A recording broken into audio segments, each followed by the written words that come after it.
Nous sommes maintenant avec Nathalie Duval. C'est la maman de l'un des deux manifestants qui a été très grièvement blessé à Sainte-Soline. Il s'appelle Michael. Bonjour madame, merci beaucoup de témoigner ce matin en direct sur BFM TV dans un moment que j'imagine très difficile pour vous, évidemment compte tenu de l'état de santé de votre fils. Qu'est-ce que vous pouvez nous dire d'ailleurs pour commencer quelles sont les toutes dernières nouvelles ? Alors hier, j'ai été le voir à l'hôpital. Il était toujours sous coma artificiel. Bon, il lui descend de ses doses tout doucement. Donc là, à l'heure actuelle, je ne sais pas, j'ai pas du tout de nouvelles, mais quand je suis partie, il était toujours dans le coma. Normalement, le coma devrait peut-être se finir, le coma artificiel devrait peut-être se terminer aujourd'hui. Donc je pense qu'il y aurait peut-être des petits signes de réveil, hein. En tous les cas, je l'espère. Que vous disent les médecins sur les séquelles qu'il pourrait avoir ? Alors les séquelles, on ne peut pas en parler tant qu'il n'est pas réveillé, hein. C'est un coup qu'il sera réveillé qu'on pourra savoir s'il a des séquelles ou pas des séquelles, qui, je l'espère, en aura pas. Alors vous avez décidé, avant même d'ailleurs que votre fils se réveille, de porter plainte. Hein, porter plainte pour tentative de meurtre et entrave au secours. Expliquez-nous votre démarche, pourquoi vous faites cela ? Alors oui, je porte plainte parce que c'est pas normal qu'on fasse des tirs comme ça sur des manifestants. Surtout que Michael, c'était un manifestant pacifique. Donc, qui voulait voir comment que ça se passait à Sainte-Soline. Le gamin est arrivé vers 11h, je crois. Il a eu 1 heure de marche pour aller rejoindre les autres manifestants. Et à peu près, un coup qu'il serait arrivé là-bas, il aurait fait quoi, à peu près 10 minutes de manif et il serait tombé. Alors oui, s'il est tombé vers 12h30 et qu'il est arrivé à l'hôpital entre 15h et 16h, je pense que c'est dans ces alentours-là qu'il a dû arriver à l'hôpital. Je pense que les secours ont tardé. Donc vous, la télé, vous dites comme quoi qu'il y a eu des retards vis-à-vis des secours, qu'ils ont été bloqués par la police. Donc ce qui veut dire à ça, c'est que mon fils n'a pas eu les soins entièrement comme il faut. Donc c'est pour ça que son hémorragie interne s'est peut-être aggravée. Donc il y aurait possibilité de séquelles. Après, voir s'il y en a réellement, ça je ne sais pas encore. On pourra le dire que quand il sera réveillé. Est-ce que vous avez des éléments, est-ce que vous avez recueilli des témoignages qui permettent de savoir par quel type de projectile il a été touché ? Est-ce que vous savez si c'était des projectiles jetés par les gendarmes ou au contraire, il a peut-être par accident été touché par un projectile jeté par les manifestants ? Est-ce que vous avez eu des éléments là-dessus ? Alors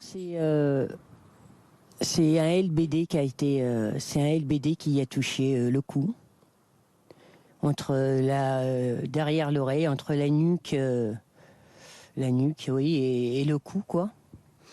Donc, un énorme hématome qui aurait fait une hémorragie interne. Donc, c'est pour ça que lundi, il a été opéré, hein, qu'il a eu 3 heures d'opération. À l'heure actuelle, les constantes sont bonnes. Maintenant, on attend juste le réveil pour savoir s'il y a du progrès et si ça ne se dégrade pas. En tous les cas, j'espère que ça ne va pas se dégrader, que ça va aller de mieux en mieux. Madame Duval, est-ce que vous pouvez nous parler de l'engagement de votre fils ? Parce que vous nous disiez il y a quelques instants, il était venu pour voir comment ça se passait, mais visiblement c'est quelqu'un qui est très présent, hein, dans les manifestations. Ça a été le cas, par exemple, au moment des Gilets jaunes, je crois. Oui, parce que à l'heure actuelle, Michael, il est gilet jaune, donc oui, il est manifestant. Donc quand il y a une manif, il y va, mais c'est pas un casseur. Voilà, lui, il y va pour mettre l'ambiance, pour chanter, agiter son drapeau. Voilà. Vous pouvez contacter Tours ou contacter Blois, ils vous diront que Michael n'est pas un casseur, qu'il est là, qu'il a une grande gueule pour chanter, ça c'est sûr. Mais voilà, que c'est un ambianceur. c'est une joie de vivre, Michael. Donc, Madame Duval, voilà, j'aimerais qu'on quoi. écoute Il ensemble. est bien. J'aimerais qu'on écoute ensemble, si vous le voulez bien, Gérald Darmanin, le ministre de l'Intérieur, qui s'explique sur cette question du retard de l'arrivée des secours. Écoutez. Non, monsieur le sénateur, les secours n'ont pas été empêchés par les forces de l'ordre. Oui, monsieur, mais écoutez le SAMU, regardez le SAMU des Deux-Sèvres qui le dit lui-même. Je sais que ça vous ferait plaisir de penser que les gendarmes souhaitent la mort des gens, mais ce n'est pas le cas. C'est le médecin du GIGN, monsieur le sénateur, qui a fendu la foule alors qu'il a été harcelé par manifestement vos camarades d'un jour. Mais vous pouvez hocher la tête, c'est extrêmement scandaleux ce qui se passe. Et les gendarmes eux-mêmes ont dû faire demi-tour parce qu'alors qu'ils allaient secourir un manifestant, ils se faisaient harceler par des pluies de pavés et de cocktails Molotov. Voilà la vérité, monsieur le sénateur. Alors, vous entendez, Madame Duval, ce que dit le ministre, au fond, c'est que la situation était très confuse, même très, très dangereuse, et que les secours ont dû attendre. Qu'est-ce que vous en pensez? Alors, pour moi personnellement, les secours ont été entravés, ils n'ont pas pu faire leur boulot correctement parce qu'ils ont été arrêtés. Donc, Darmanin, il peut dire ce qu'il veut. Les écoutes téléphoniques prouvent bien comme quoi que les secours ont bien été retardés. N'empêche qu'il a quand même fait un démenti en disant comme quoi que c'est vrai qu'il n'y aurait pas peut-être dû y avoir aussi des tirs de LBD. Alors, quand on se permet de dire non, c'est pas vrai, il n'y a pas eu des tirs comme ça, et ceci et cela, et après qu'on lui prouve par A plus B sur ces gens du quad, là, des quads, qu'ils ont bien tiré des LBD, alors que normalement c'est interdit et c'est en dessous de la ceinture et pas dans la tête des gens.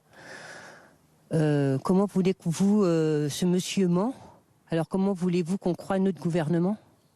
Donc je suis désolée, pour moi il peut dire ce qu'il veut, les écoutes sont là, la presse l'a aussi dit, et je pense que la presse ne sont pas tous menteurs.